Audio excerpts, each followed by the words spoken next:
That's a very hot topic. I think it's going to be the hot topic for the It's next going to be decade. it's going to be the hot topic, and this is I'm going very slowly, Ron. And I told the group as I introduced Energy Medicine 1 and 2, and I'll send you the chapter I wrote on that.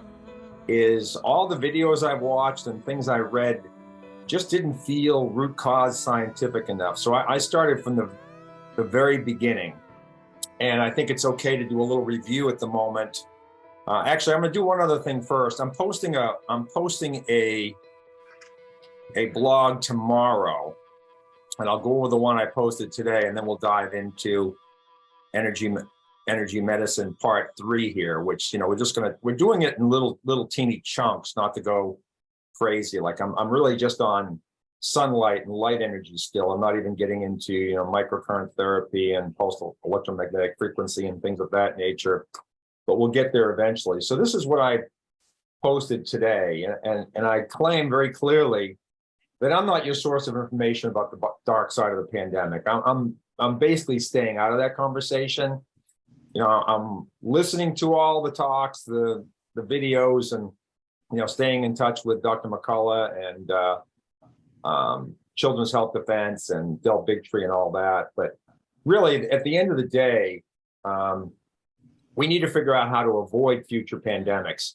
And what this chart I have up, I know it might be a little bit small. Let's see if I can expand it. I've showed it before, but I think it's worth explaining. And like I said, this will be if you follow my blog, you go to my website, healthrevivalpartners.com, and shamelessly give you the pop-up, give us your email. And we don't send out a lot of content, maybe 1 to 2 a week, and that's it. So, my focus is on how we can put effort into being as healthy as possible, because this is how I think we're going to avoid things in the future.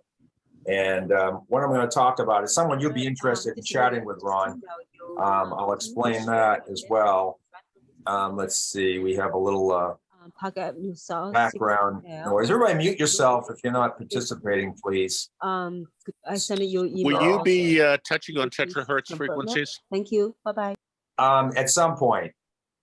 So like ultrasound and things like that, HIFU, is that what you're referring to? I'm not even quite sure what I'm referring to. I mean, no, that's okay. It's all terahertz is an energy near a little bit higher than far infrared. They used it for a while as a scanning device at airports because it doesn't penetrate the skin very deeply. But there are some people who are making claims that it can be used as a diagnostic tool. Well, diagnostic, I mean, microwaves, obviously, and ultrasound are both in that particular low energy frequency range. And there are some people who are claiming that it has therapeutic benefits as well, but I haven't seen any good hard science around it. Just. Well, I talked about that last time I talked about energy medicine, and we'll do a little primer on that today as well, because the mode of actions are very basic, really. I mean, we look at energy medicine as being this ethereal thing that we don't quite understand, but on a molecular level, what energy does to molecules, chromophores, things like that is pretty basic. That it's either, at the end of the day, and I'll go over that in a minute, but let's cover this first, because I think it's important that.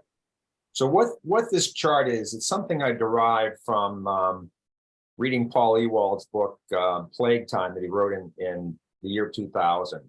And his basic thesis is we've been exposed to everything. We're global. I mean, people go to Papua New Guinea, and then through a couple degrees of freedom, we're exposed to those people. So we've been exposed to everything natural that's either harmful or beneficial, or commensal, which means it does relatively nothing. We've been exposed to basically everything. So there's nothing really new out there in nature. That's the key caveat in nature. Okay, so what this chart shows is basically pathogenicity of some type of thing that we might be exposed to, living or otherwise. Prion, is that living? Is a virus living? There's debate about that, versus transmissibility. And what I show here is that the higher the virulence, the higher the more likelihood of causing mortality, the less likely it is to be transmitted.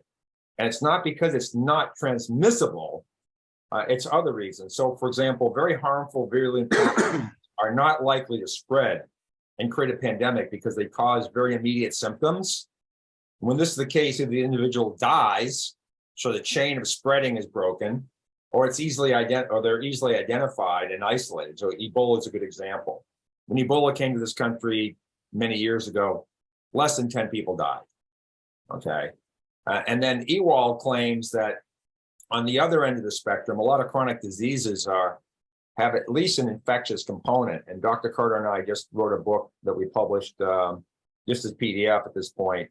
Cancer is an infectious disease, not only an infectious disease, but an infectious disease. And Ewald forwarded the term crypticity, which means you could be exposed to something, get it, but you don't have symptoms for decades or maybe your entire life. You know, if you're healthy, it may never express as a disease state.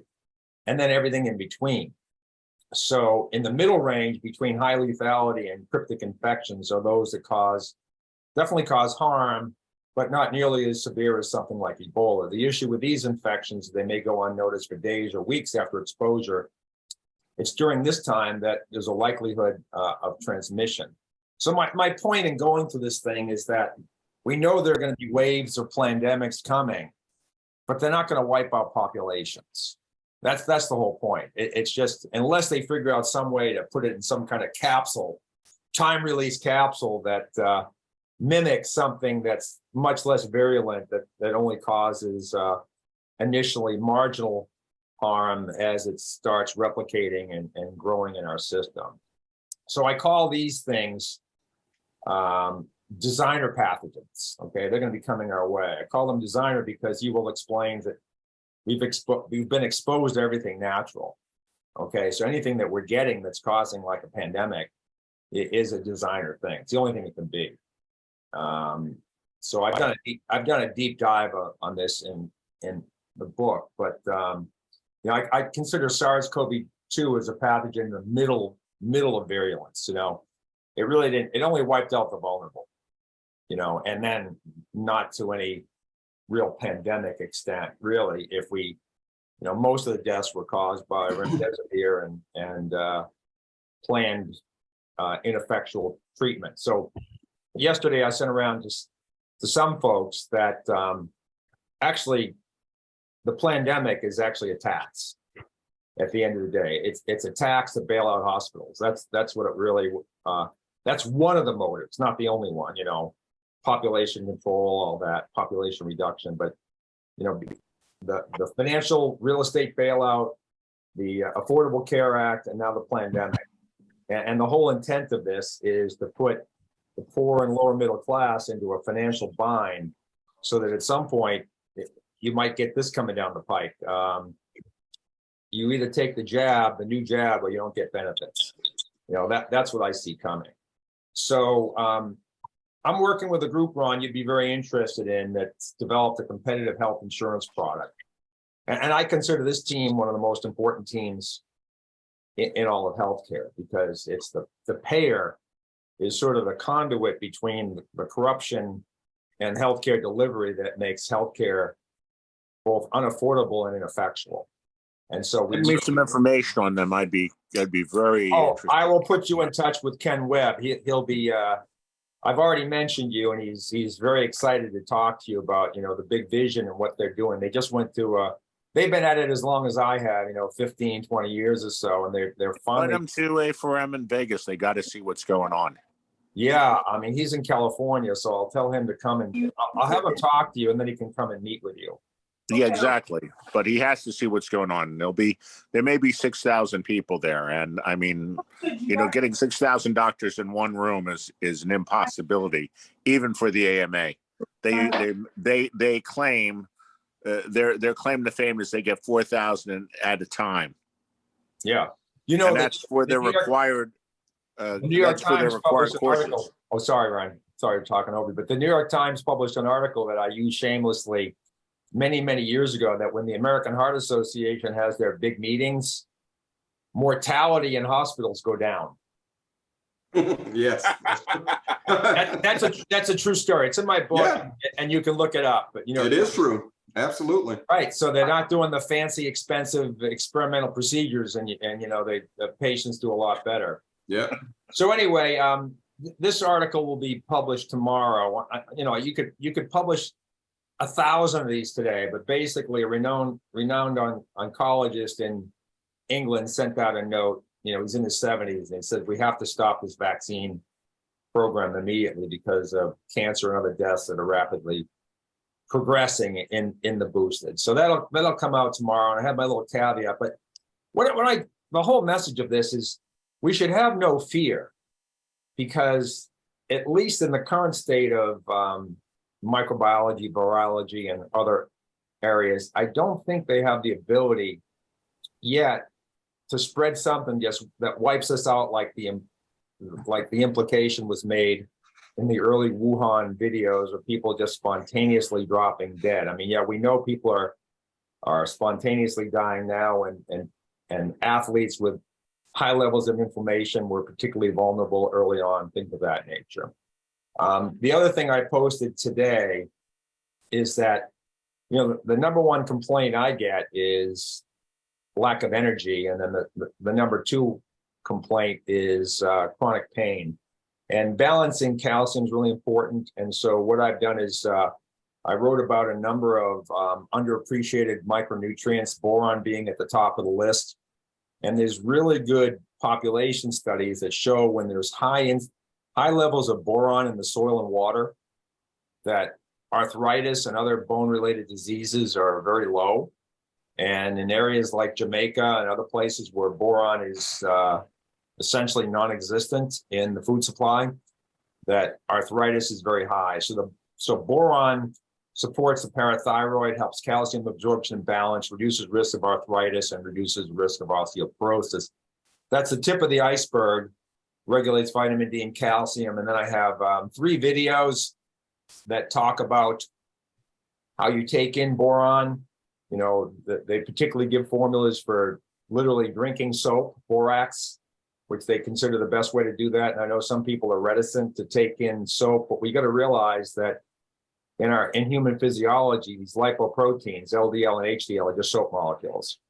So soap is nascent to our body, so it's not necessarily a bad thing.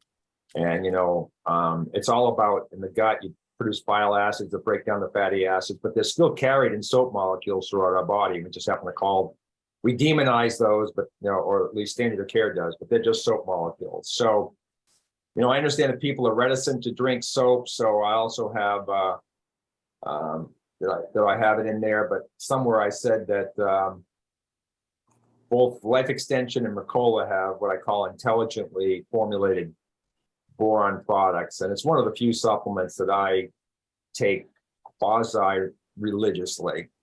So, and I think it's that important because between teeth, bones, our top three things that Dr. Carter and I talk about is eat well, high nutrient density, digest well, because if you don't digest well, you're basically eating junk food. You are what you absorb, not what you eat, and take care of vessel health.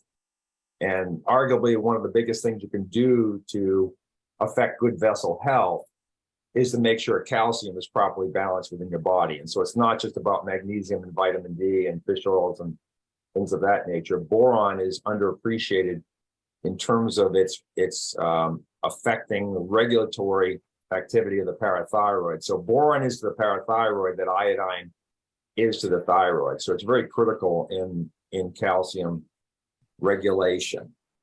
So with that, I didn't create a formal slide deck because we actually had another speaker today that had a family tragedy, so they couldn't make it. So, I want to talk a little bit, just in a way of review, and run just this slide here, which I covered before, is kind of the tell-all. I mean, all energy on the planet, except for, according to National Geographic or Scientific American, 0.03% is not from the sun. Every other bit of energy that we have on our planet came from the sun through absorption of light. We have a 93 million mile vacuum between us and the sun. And so, when there's fusion occurring on the sun, and it releases tremendous amount of heat, but it also releases light, and light is massless, so light gets to the surface of the earth, whereas the heat doesn't. Okay, and then of course, different wavelengths of light carry different forms of energy.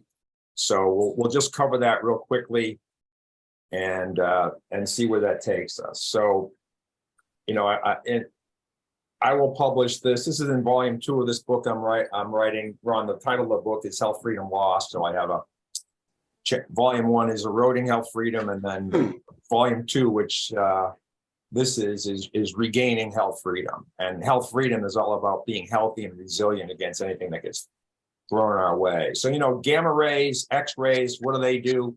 Briefly, you know, most, even though, you know, I'm tapping on my computer or table, 99.9% of the space in atoms is empty space, voids, where the electron cloud is. So there's actually the nucleus, and I think it was Rutherford that did the studies, is very small, solid little particle in the center of any atom. So everything else is free space. So X-rays, gamma rays, they have enough energy to smash apart the nucleus. Okay, they can cause a great deal of harm. Now, of course, we've evolved under the sun. You know, light came before us, so we have repair mechanisms for that. As long as the dose is low enough, the dose makes the poison across anything, any toxin or any wavelength, or better use the word frequency, because energy E equals H, a constant, nu, frequency. So across any frequency, we've been exposed to it all. We continue to be exposed to it all, but at the dose that we've adapted to, so our repair mechanisms match that. So that's when you ask the question about saunas and things like that, is, you know, as long as you're in sort of a frequency, doesn't matter, because we've been exposed to it all. We're exposed to it all if you go outside.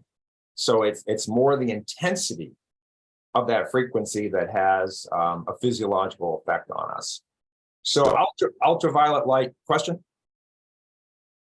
You know, ultraviolet light is strong enough to promote an electron from the ground state to an excited state, and then that electron can do work. And it leaves a void, okay, if the electron gets taken away, and now that void is looking for another electron, so it can create oxidative damage, okay?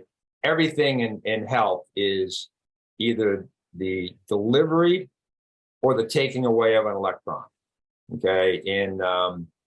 In healing, it's giving electrons. That's why microcurrent and anything that delivers a little current is very healing. Whereas oxidation, you know, creates damage.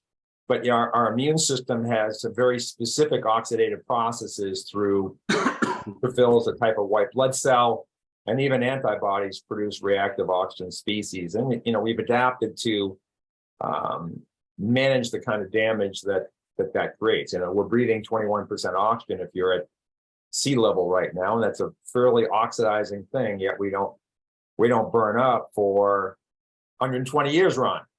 You know, so visible light and ultraviolet light, you know, it's all a continuum. And we talk about visible light, which is the narrowest part of the electromagnetic spectrum. But the reason why we define edges of visible, UV and infrared is simply because of how photoreceptors in our eyes work in terms of what we can detect. We cannot detect infrared light in terms of a visual response, and the same with UV. So there's, you know, it's not like a hard line of demarcation. We have UV, and then all of a sudden we have visible, and it's very different. No, as E equals H nu, as we go to lower frequency from UV to visible, that light just packs a little less energy. So for example, whereas UV may promote an electron to a much higher level that may stick around longer and create this void, oxidative void, visible is less likely to do that. And then giving an electron is not the only way, or having an electron come back down to the ground state and reestablishing, you know, a stable substance isn't the only way that energy is transferred. Even in visible light, there can be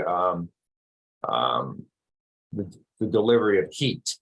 Okay, we get a redshift. In other words, the electron goes up based on a certain frequency, and then it goes back down at a lower frequency. Energy is lost. Where does that energy go? It's heat. Okay, and heat plays an extremely, as we talked about last time, and I'll go over that briefly again, a very important role in physiological reactions. Okay, so then we go to infrared light, and it's the most abundant form of light energy that comes from the sun.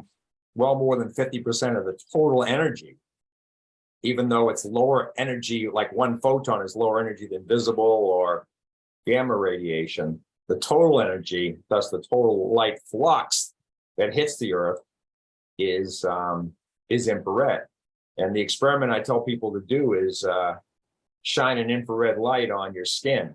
If you feel the air in between it, it's still going to be cool. Your skin is warm, so it's not conductive. It's not passing, the warmth by heating up molecules that then hit you. That's radiant heat. It's actually physically interacting with your molecules and creating heat. And how it does that is infrared light of all wavelengths causes molecules bonds to either vibrate, bend and stretch, reach for the stars. What's that old song we had in grade school? But and motion is temperature. And as I explained last time, but I'll do it for Ron's edification, is that, and I think it's worth reviewing because these aren't simple topics, is that all reactions need a push. Let's see if I can find the figure. All reactions need a push. Okay, even if I take hydrogen and oxygen, which would be extraordinarily explosive to produce water, it just doesn't happen when I mix hydrogen and oxygen. There has to be some type of catalyst or push to make it happen. And in human physiology, as opposed to the chemistry lab, we have enzymes or catalysts. So here's like, let's just say, okay, we're talking about carbohydrate and oxygen, but it can be gasoline and oxygen. And the product, carbon dioxide and water, is much more stable than the reactants, and it gives off energy here. So these molecules have potential energy, it gives it off. We need to have a push. And so an enzyme lowers the amount of push you have to give. It's like carrying water uphill. You don't have to carry it up very far to get a lot of benefit from it. And so then we have a second piece of that, and that is temperature. So temperature, heat, actually helps you go over this activation barrier. That's why we're 98.6.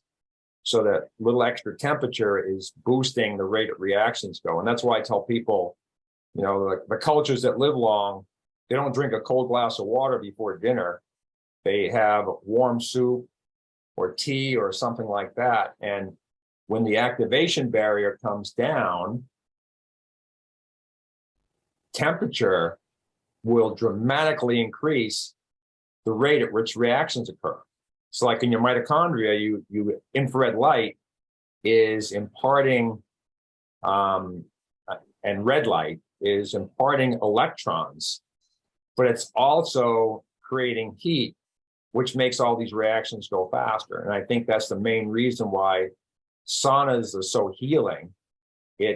We have physiological reactions ongoing, and Ron, this might answer some of those other questions, because once again, it's all about frequency and what kind of energy it delivers to us.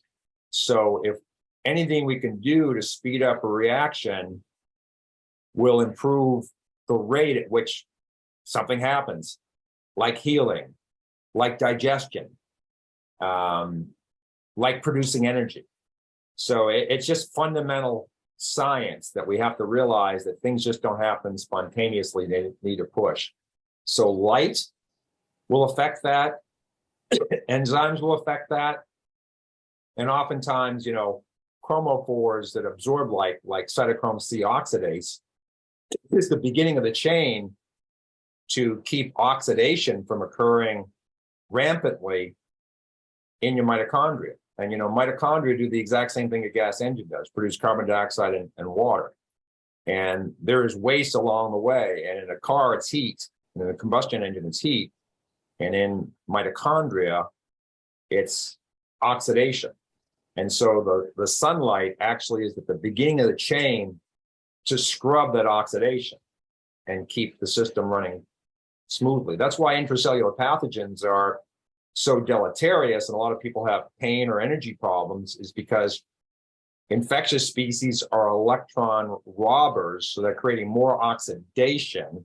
And if you don't have adequate oxidative processes and good rates, and sunlight plays a major role, particularly the red and infrared light, then you're going to be particularly impacted by the action of those oxidative things. Heavy metals, what do? They steal electrons. Okay, that's the same thing as an infection. So I want to just run on to microwaves for a second, because there's a lot of misunderstanding about microwaves. And I read a lot just before this. Pollock is the man, and Dr. Harshfield will chime in on that. But this I don't want to call it so-called structured water. It's structured water, but there's a lot of presumption that microwave radiation is a harmful or unnatural form of radiation. It is not. It's coming from the sun all the time. Okay, but the issue becomes the frequency, but not so much the frequency, because we get from the sun ambient, we get all frequencies are microwaves. So it really becomes a typical discussion that Paracelsus talked about: the dose makes the poison. So it's not about the energy. There's nothing evil about microwave energy. In fact, it is less energetic than infrared, which is less energetic than visible light, which no one's, few of us, if we are, should not be fearful of. But then it becomes a question of, if we have enough intensity, does it create a lasting change in substances that may be deleterious to us? Because now, if you go beyond the intensity that we normally get from the sun, now you're in uncharted territory, and what that might do can have an impact on physiology. A simple example: you drink too much water and you create an electrolyte imbalance that can kill you. Is water harmful? No. Okay. So what do microwaves do? Let me see if I can find that section, because I literally just wrote this morning. I was a little behind. There we go. And so microwaves are lower energy, thus lower frequency when compared to infrared radiation. Microwaves cause certain types of chemical bonds to rotate, whereas infrared light causes chemical bonds to vibrate or articulate or whatever. And once again, motion is temperature.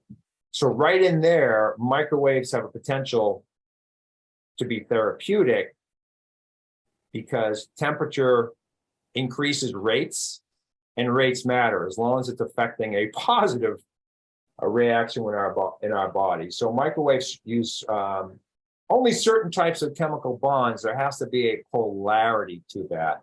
And one of the most polar molecules that we know of is the most ubiquitous: water. It has a hydrogen and oxygen, and the oxygen largely holds the negative charge, and the hydrogen holds a positive charge. So there's a little dipole moment there. So it's polar, and when the molecule sees the microwave frequency, it kind of disrupts that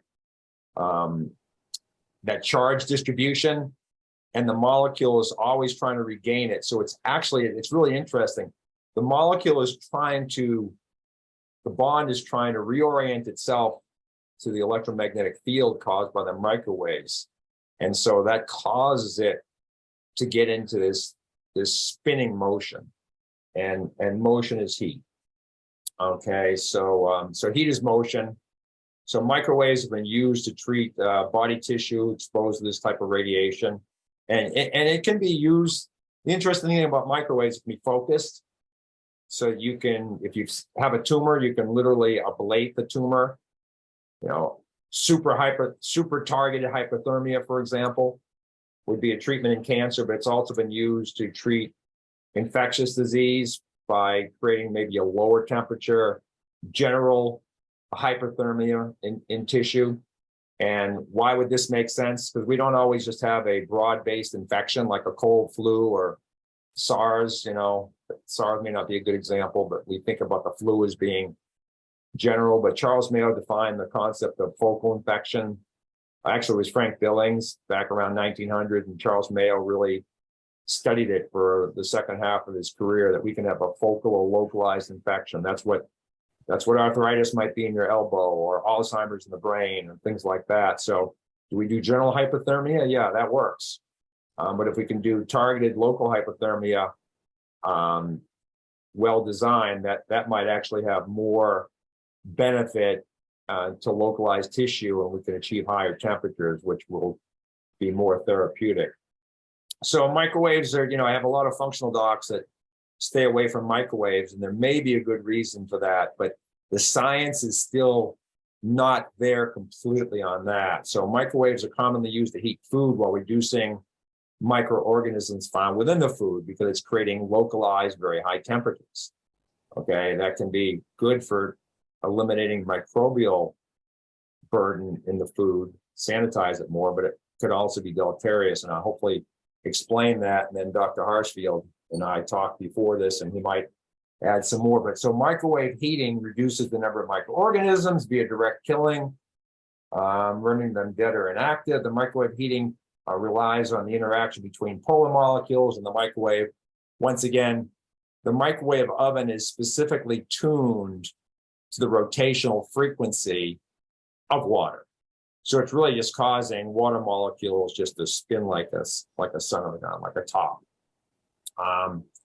So what do we have here? So all light energy, including microwaves, can potentially change the nature of substances onto which it interacts. I mean, if you blast yourself with enough infrared light, you'll burn the tissue.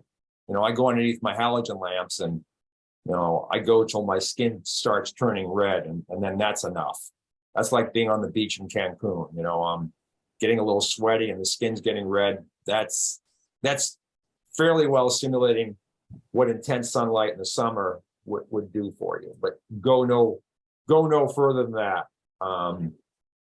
Microwaves the same way. They notice it change the physical bonding between water, but does not change the structure of a single water molecule. So, Steve, you and I had this discussion a while ago, but structured water is not some new, and Dr. Hartsfield and I talked about this.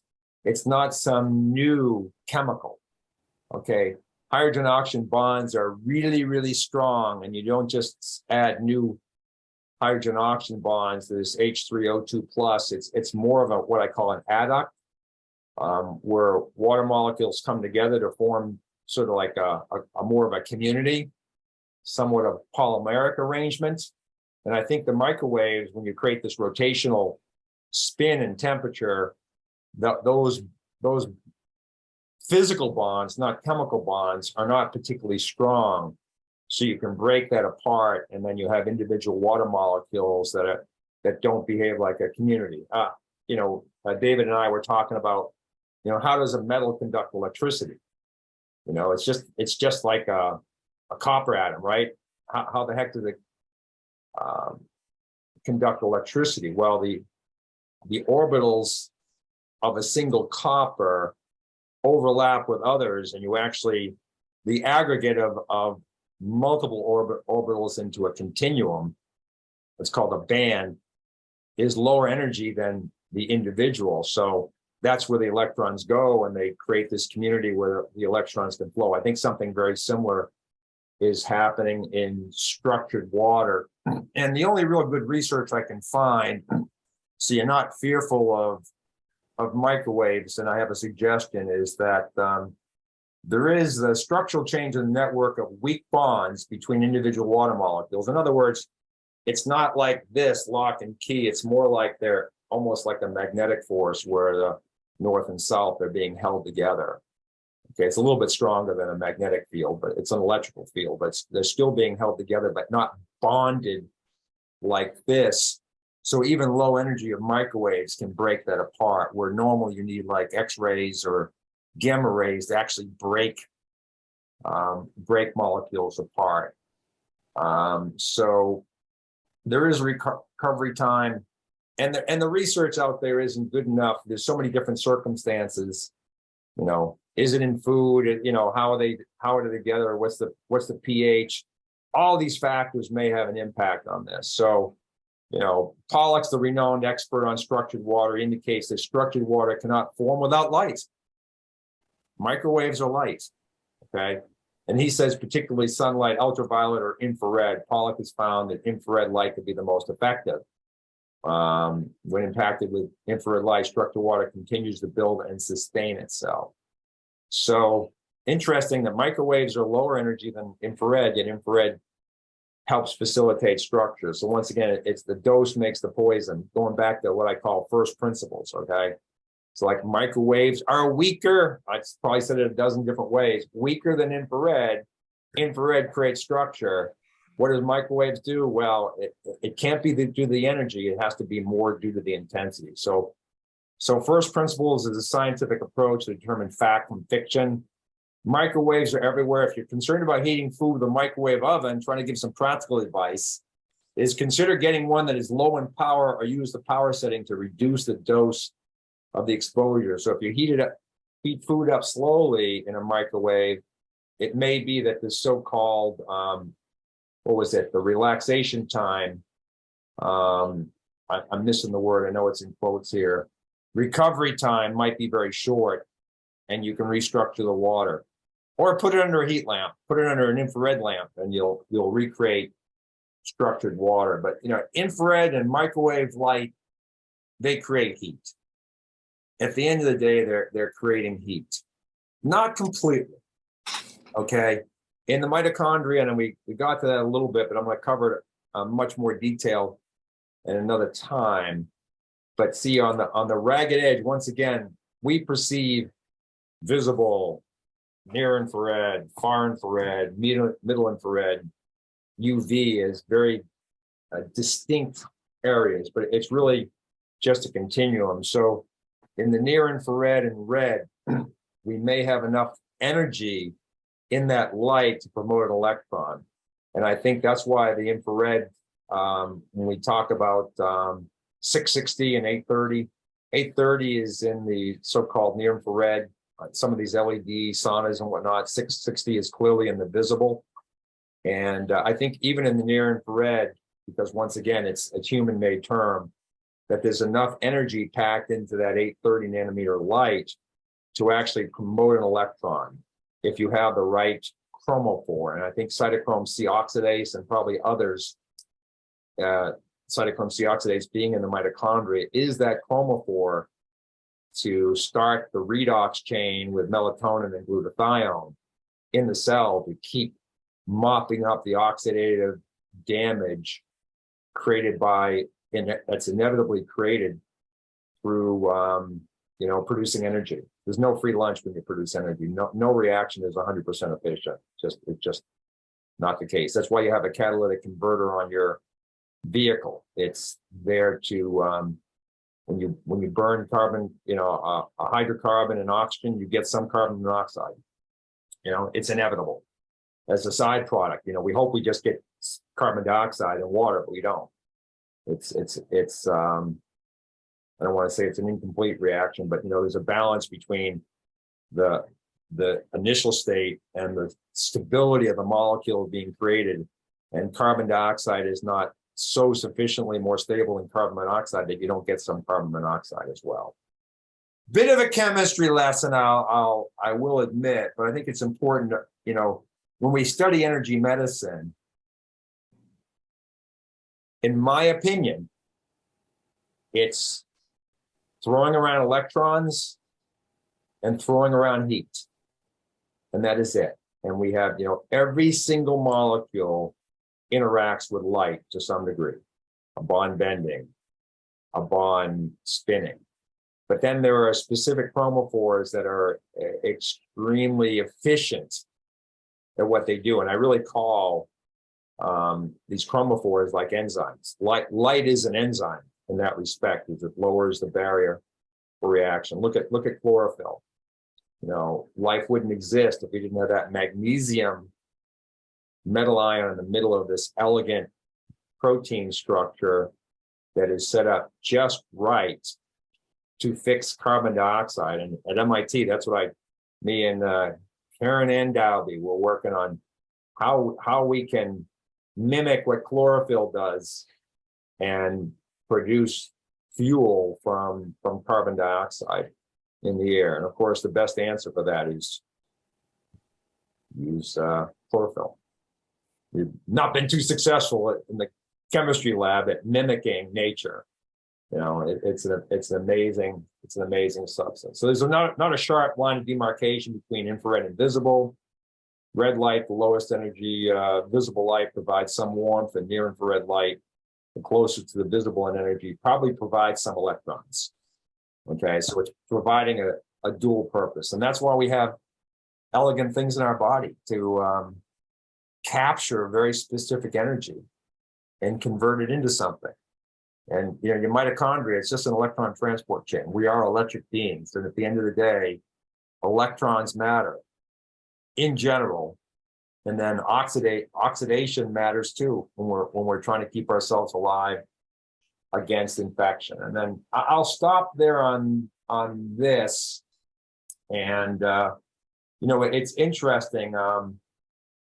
Myself and a team of folks developed something that I'd have to consider energy medicine. That's not being used much, but folks like Jimenez and Hope for Cancer uses it, called sonophotodynamic therapy.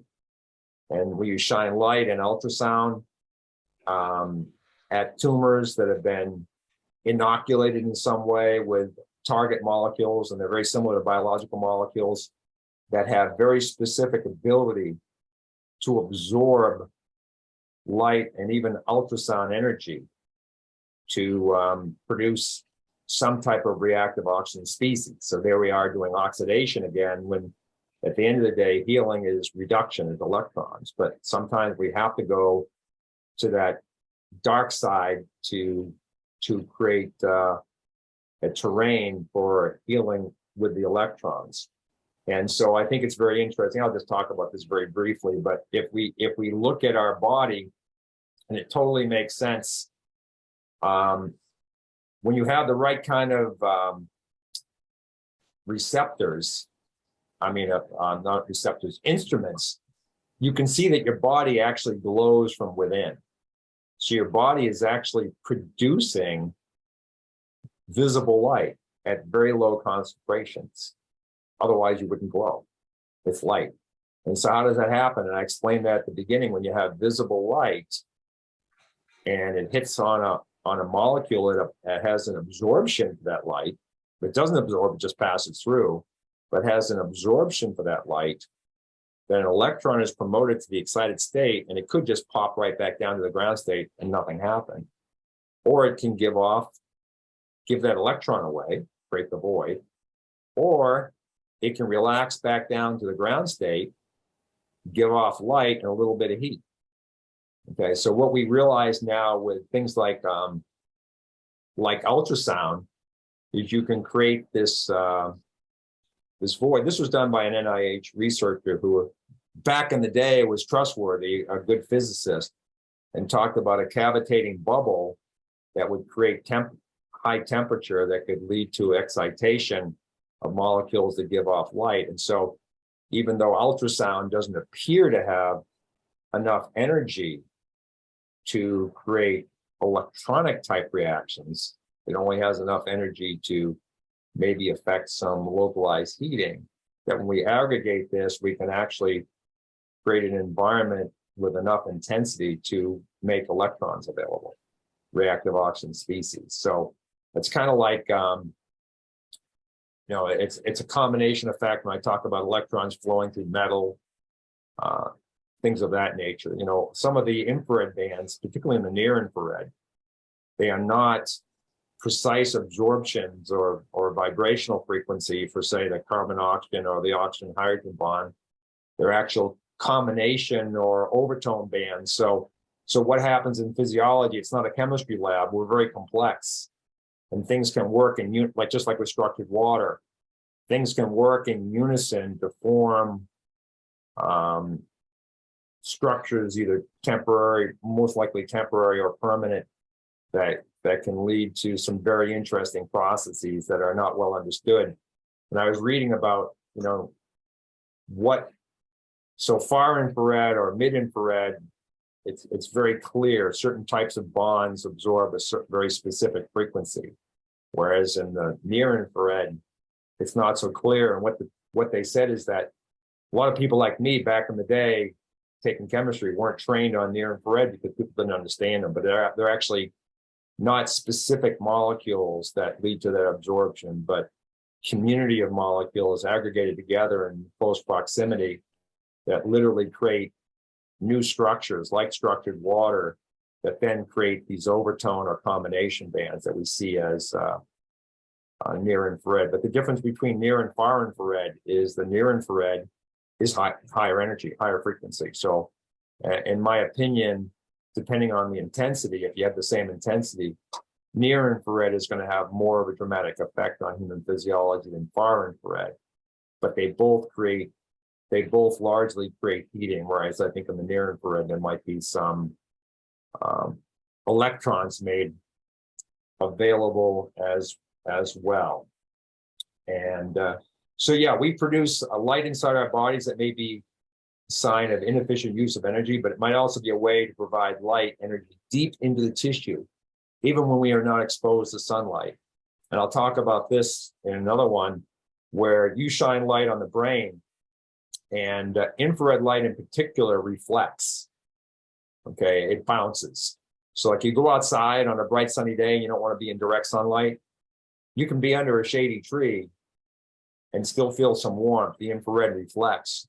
So Ron, you made that point earlier about, deep penetration. So not only can it penetrate deep because it may not hit something it absorbs, but because of these combination effects, it can actually bounce off, not absorb, but not transmit either, but literally bounce off of substances that penetrate deep into the skull. That's why I think high intensity light therapy will become more and more common for brain maladies. Right now, we're using photobiomodulation with relatively low intensities. And I think a lot of people are reticent to do experiments on high intensity light therapy for the brain, but I think that might be an emerging area. I'm willing to be a guinea pig at one because I'm doing some fairly high intensity light therapy through my eyes at this point. I'm not sure what to measure to say that I'm doing better or not, but I do, my son is an optometrist, so I can measure the volume and thickness of my retina with great precision. And so even though he's a long way from me, I'm getting him to do that testing a couple times a year. So when light is shined upon a molecule, an excited state is produced that contains a transient free electron. If nothing picks up the electron, it relaxes back to the ground state, releasing that energy. When light is one of the ways energy is released, it's of lower energy than the original. It's called a redshift. Red is considered lower energy than blue, so they call it a redshift, shifting towards the lowest energy end of the visible spectrum. This is light that we can see, so that's why we call it a redshift. There are energy losses, and no process is 100% efficient, even within our body. The new wavelength of light noted in our glowing body may have important physiological consequences. For example, red light absorbed by a substance may emit infrared light needed in that specific area of the body. So once again, a redshift is not just from visible light. Infrared may give off a different, not just heat, but it can give off a different form of infrared radiation that's lower energy that may actually be the right frequency for a different chromophore, other than say, cytochrome C oxidase, another chromophore that does very specific processes in our body. But I think the take-home lesson is sunlight is the primary source of energy. And we have been exposed and adapted to all frequencies. And in my humble opinion, mimicking sunlight. And the data shows that today we're outside 7% of the time, whereas in the 1830s, they were out 50% of the time when the sun was up. That's a huge dramatic difference. And then today we're out, with clothing, with sunscreen, behind glass, which filters out some probably relatively important sunlight, particularly that may be valuable in the production of vitamin D. So when you look at the increase of chronic diseases, the Industrial Revolution, convenience, bad food, being inside, not exposed to sunlight, it's never one thing. But when we try to deal with multifactorial disease, anything we can throw at it that provides some level of benefit may have more than just a one-for-one benefit. We may see multiplicative, or what they call factorial additive benefits. So it's something that we shouldn't deny ourselves with.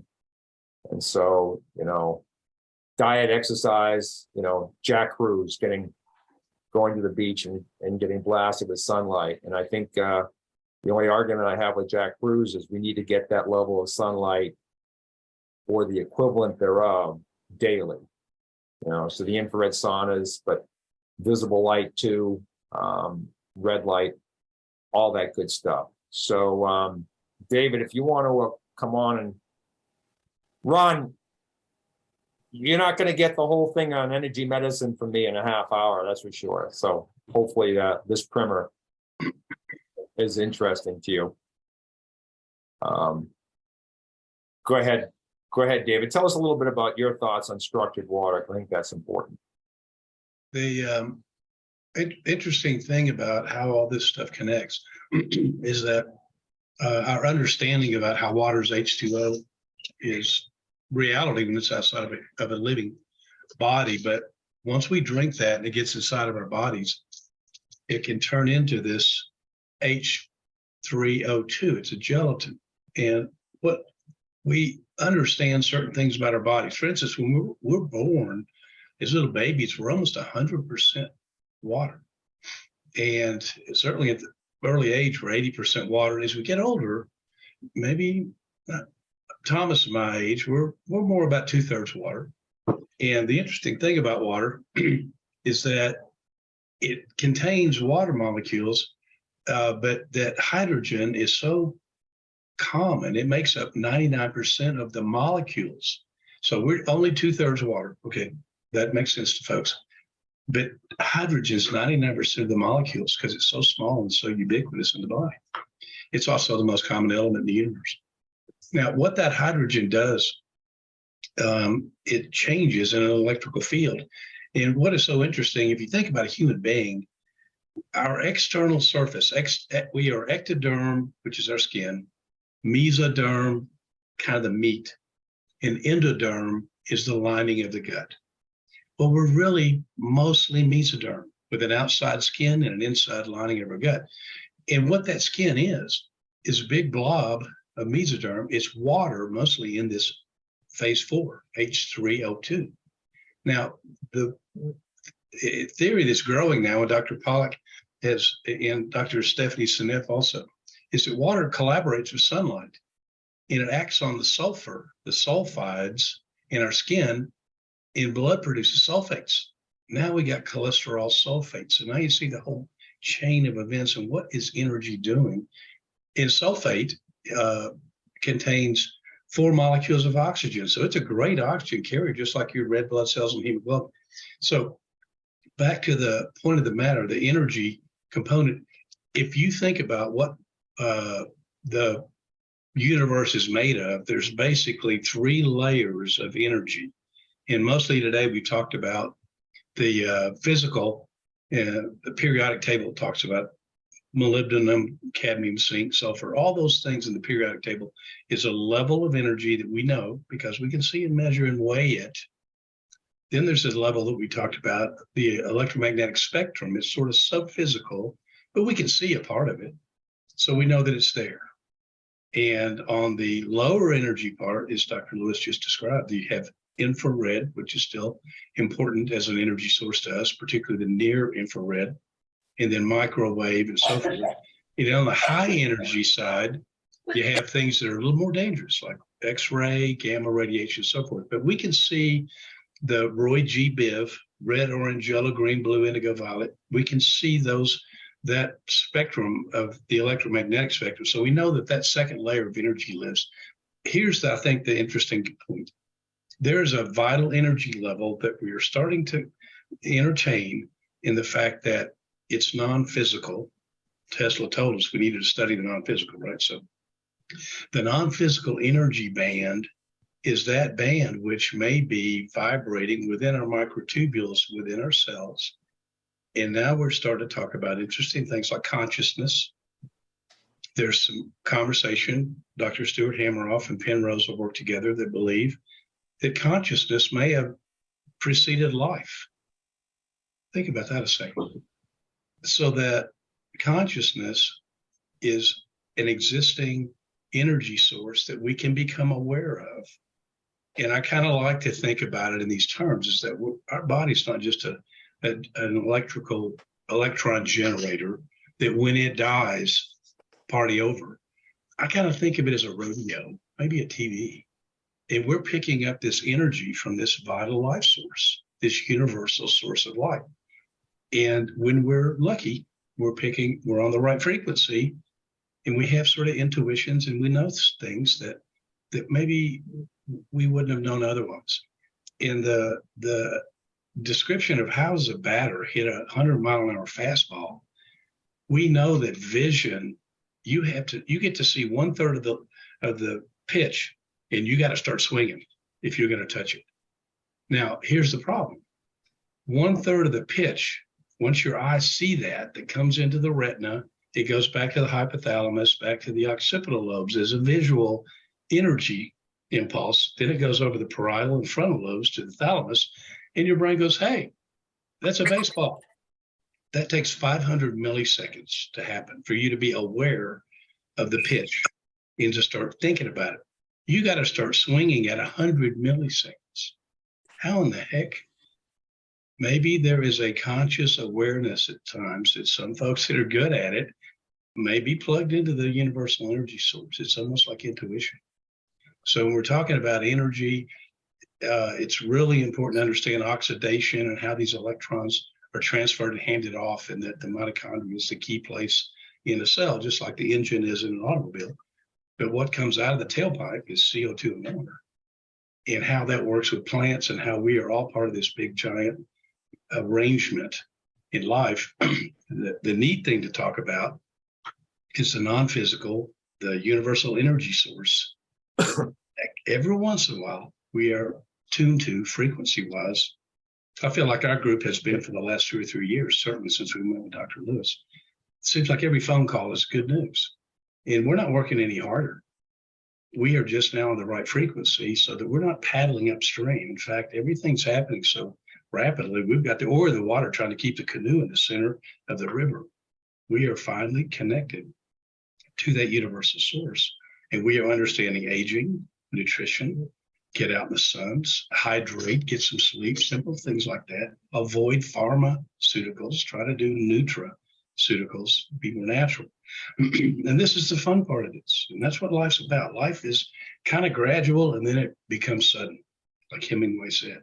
And we're at a phase in our group in Arkansas, it's becoming sudden. And this is really a fun part of this. I got off topic, Thomas, but no, that's David. Everybody always appreciates your little insights, sort of your ethereal insights. But I think you make a good point. Me as a scientist, and we try to do things in the physics and chemistry lab on one-offs, and most drug trials are try to isolate 25 different things and associate some effect to one thing. It's so naive. So we have to look at things from a broader picture. But I always like to bring back people to the fundamental science. So you mentioned a microtubule. It's amazing little railway that brings nutrients to the brain, waste out of it, among other things. But there's just an example of a macroscopic, relatively, we'll call it a microscopic, but definitely not atomic, a molecular thing that behaves so differently than its individual parts. And so when we look at that continuum, you know, you're going from an atom to a molecule to you know, adducts of things that are starting to stick together and doing some sharing, that that the effect of these things, that you know, our ability to predict that is not very good, you know. And so all we can do is we have to get to foundational things and understand what drive things: oxidation, reduction, how light interacts with molecules, and how we evolve to adapt to that environment and be healthy. So you know, a lot of it's hand waving, but I think if we understand the most fundamental concepts of how systems work, then you know we can do it. You know, writing this chapter on energy medicine has changed how I do things. You know, we're never in a position of full knowledge. We can always learn from the experts out there, because there are experts. I know the literature is corrupted these days, but it's really you can still read between the lines, and if you understand mechanisms, figure out when something is of benefit or BS, in my opinion. So, but anyway, we'll leave on that note.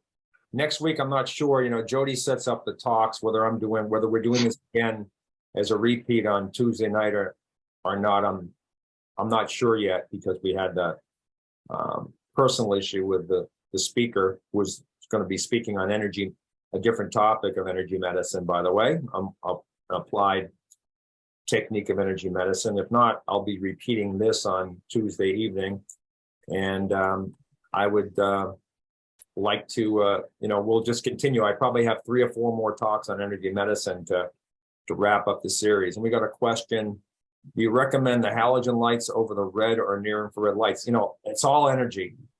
What I don't know, Laurie, is what, you know, because of the complexity I just spoke to, is what light we're missing in some of these things that have narrower wavelengths, don't reflect the entire spectrum, what we're missing in that, and the symbiosis between all lights. So that's why I talked about the redshift, because, you know, you're getting one light, but your body may be experiencing a different light. And so there's just, that's why my de facto deferral point is to simulate nature to the extent I can, but that's not to marginalize saunas and the effective heat and the light that's made available, and those things. They're all going to be much more beneficial than the option of not doing anything in that space. So that's just my way. Plus, I'm a cheap Yankee, and it's a lot cheaper to make a system with halogen lights than it is to buy the $10,000 sauna. You know, one of these days I'll grow up and get fancy, but it'll be probably in another life. And with that said, thank you very much for attending, and you're welcome, Laurie. We'll see you Tuesday night. For those who I will send out a notification tonight as to what the topic is on Tuesday, if it's our guest speakers or it's us pontificating on this topic again. And with that, I bid you adieu. Have a good week. Thank you so much. Bye now. Thank you. Bye-bye.